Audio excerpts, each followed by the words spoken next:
Welcome back to my channel. तो आज हम कर रहे हैं चैप्टर 8 क्वाड्रिलेटरल एक्सरसाइज 8.1 का क्वेश्चन नंबर 4।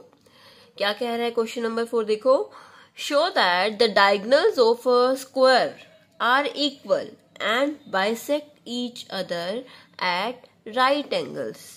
इट मीन्स इसमें क्या गिवन है कि सिर्फ यही गिवन है कि ABCD इज अ स्क्वायर। एक स्क्वायर ही गिवन है, बाकी सब चीजें हमें प्रूव करनी है। क्या क्या प्रूव करना है? देखो, एक तो इसके डायगोनल्स इक्वल प्रूव करने हैं हमें, और वो बाइसेक्ट करते हैं, और कि वो किस पे बाइसेक्ट करते हैं? राइट एंगल, यानी 90 डिग्री पर बाइसेक्ट करते हैं। ठीक है, चले देखो, तीन चीजें प्रूव करनी है। एक तो डायगोनल्स इक्वल, क्योंकि देखो ABCD इज अ स्क्वायर यहाँ मैंने ड्रॉ कर लिया पहले से ही, जिसके डायगोनल्स एक दूसरे को इंटरसेक्ट कर रहे हैं O पर।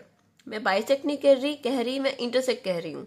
तो हमें प्रूव करना है कि ये बाइसेक्ट कर, एक तो ये इक्वल है और एक ये O पर बाइसेक्ट कर रहे हैं। It means OA is equal to OC, OB is equal to OD, and हमें ये एंगल राइट एंगल यानी 90 डिग्री प्रूव करना है। ठीक है, पहले जब तक हमें स्टेटमेंट क्लियर नहीं होगी तब तक हम आगे नहीं बढ़ सकते।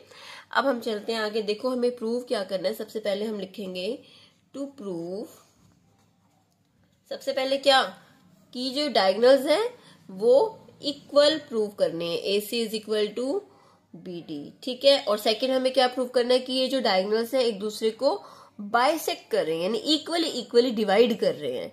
That means OA is equal to OC, और क्या प्रूव करना है? OB is equal to OD। और थर्ड पार्ट हमें क्या प्रूव करना है? जो ये एंगल है, इसको मैं सपोज कर लेती हूँ 1 2 3 एंड दिस इज 4। जो ये एंगल है, angle 1 is equal to 2 is equal to 3 is equal to 4। इसको हमें क्या प्रूव करना है? 90 डिग्री। ठीक है, तो करें स्टार्ट।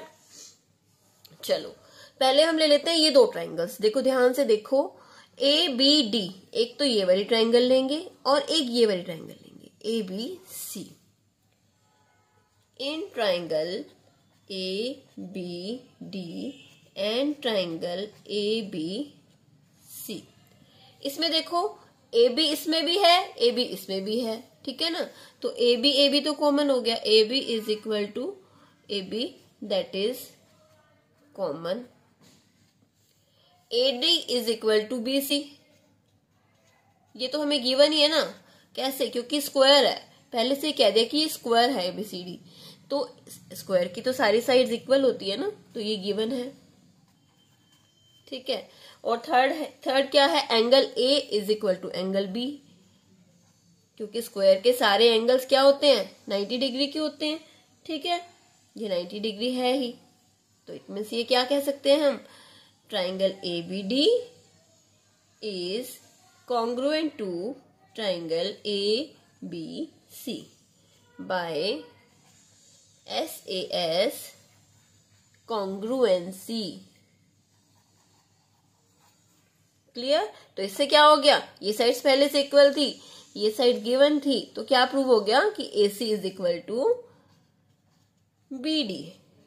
ठीक है, बाय CP/CT। तो एक पार्ट तो हमारा प्रूव हो गया ना, AC is equal to BD, ये हमें प्रूव करना था, ये तो हो गया। अब हम चलते हैं नेक्स्ट पार्ट की तरफ। उसके लिए हमें प्रूव करना है OA is equal to OC, OA is equal to OC। तो उसके लिए हम ऑपोजिट ट्राइंगल्स लेंगे। कौन सी लेंगे? इन ट्राइंगल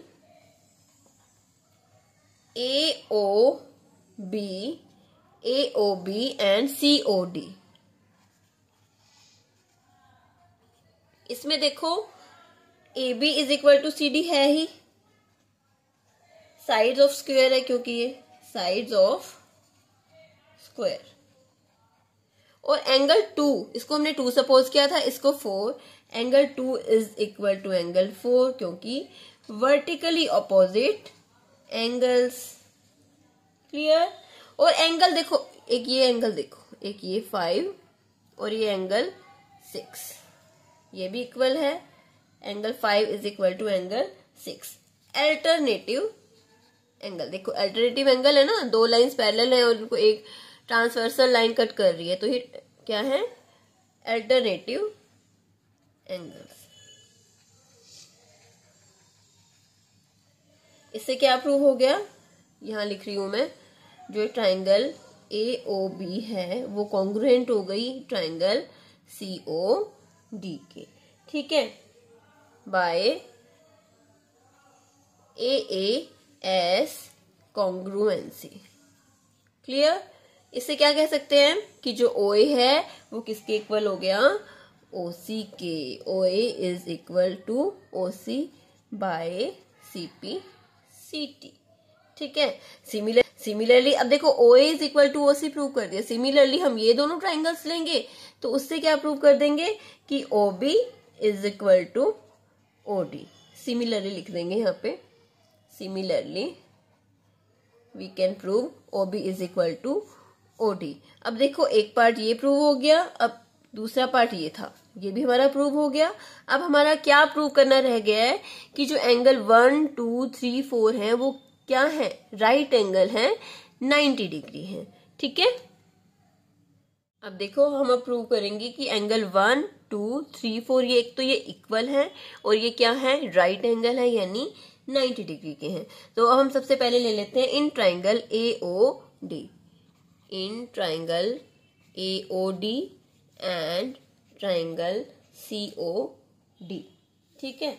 तो AOD और COD, इसमें देखो OD तो कॉमन है, OD is equal to OD तो कॉमन ही है, और AD is equal to CD, AD is equal to CD। यहाँ पे हम लिखेंगे, रीजन जरूर लिखेंगे, AD is equal to CD, क्योंकि ये क्या है, साइड्स ऑफ स्क्वायर। और OA is equal to OC, ये अभी अभी हमने प्रूव किया है ना, पीछे अभी ऊपर देखोगे, पीछे जाकर रिसेंटली प्रूव्ड।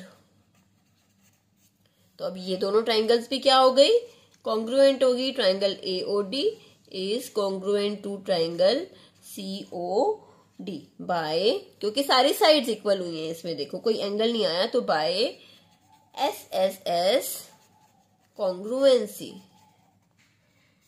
क्लियर। तो इससे क्या हो गया कि जो एंगल है वो क्या हो गए दोनों की, angle 1 is equal to angle 2 by CPCT। अब हम क्या अब इन दोनों ट्राइंगल्स को अगर लेंगे तो उससे क्या प्रूव कर देंगे, angle 3 is equal to 4। Similarly हम लिख सकते हैं ना, प्रूव कर सकते हैं। Similarly we can prove angle 3 is equal to angle 4। अब हमने एंगल तो प्रूव कर दिया कि ये इसके इक्वल है, ये इसके इक्वल है, ठीक है, लेकिन अब हमें प्रूव करना है कि ये 90 डिग्री के हैं। तो देखो एंगल 1 और एंगल 2 का सम क्या होगा, एंगल 1 प्लस एंगल 2, क्योंकि ये देखो लीनियर पेयर बना रहे हैं, तो इनका सम क्या होगा, 180 डिग्री, लीनियर पेयर है। और अभी अभी हमने प्रूव किया है कि एंगल 1 और एंगल 2 क्या है, इक्वल है। तो हम यहाँ लिख सकते हैं एंगल 1, इसकी जगह लिख दो angle 1 is equal to 180 degree. तो ये क्या हो गया, 2 टाइम्स हो गया एंगल 1 180 डिग्री, और angle 1 is equal to 90 degree. तो angle 1 is equal to angle 2 is equal to 90 degree, ठीक है।